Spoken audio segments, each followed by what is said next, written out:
দর্শক, বাজারে সয়াবিন তেলের যোগান বেশ কমেছে। ক্রেতাদের অনেকের অভিযোগ চাহিদা অনুযায়ী তেল কিনতে পারছেন না। আর এই বিষয়ে বিস্তারিত জানাতে যুক্ত হচ্ছেন সহকর্মী নাজমুল হুদা। আর নাজমুল, আপনি এই মুহূর্তে কোথায় আছেন? আবার সেই সাথে বোতলজাতকৃত সয়াবিন তেল বাজারে পাওয়া যাচ্ছে না, এর কারণ কি, বিক্রেতারা কি বলছেন?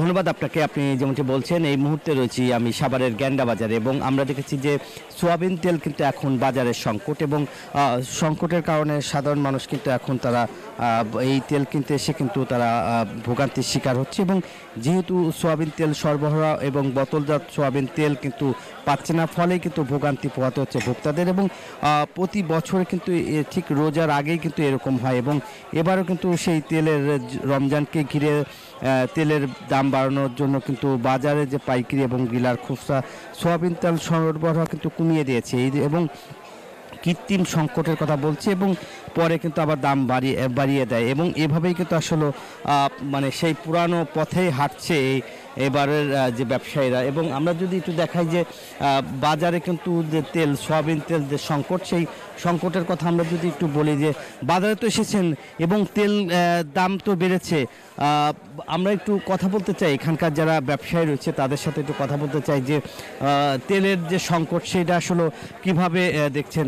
আমরা একটু আপনাদের সাথে একটু কথা বলতে চাই যে তেলের বাজারে হঠাৎ করে দাম বেড়ে যাওয়ার কারণটা কি, যদি একটু বলতেন। কারণ স্যার আমরা কিছু জানি না, বলতে কোনো কোম্পানি তেল দিচ্ছে না এবং বিভিন্ন কোম্পানি বন্ধ, ফ্রেশ বলেন, বসুন্ধরা বলেন, অনেক কোম্পানি বন্ধ। শুধু একমাত্র ক্যানোলা আছে যেটার গায়ের বডি বেশি, এই তেলটা কিছু কিছু পরিমাণ দিতেছে, এর জন্য মার্কেটে কিছু তেল দেখা যাচ্ছে।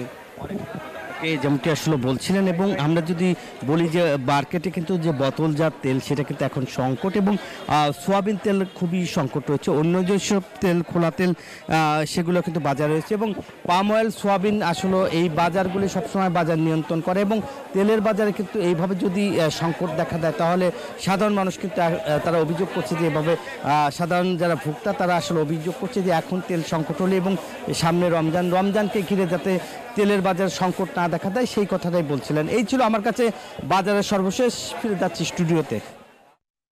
ধন্যবাদ।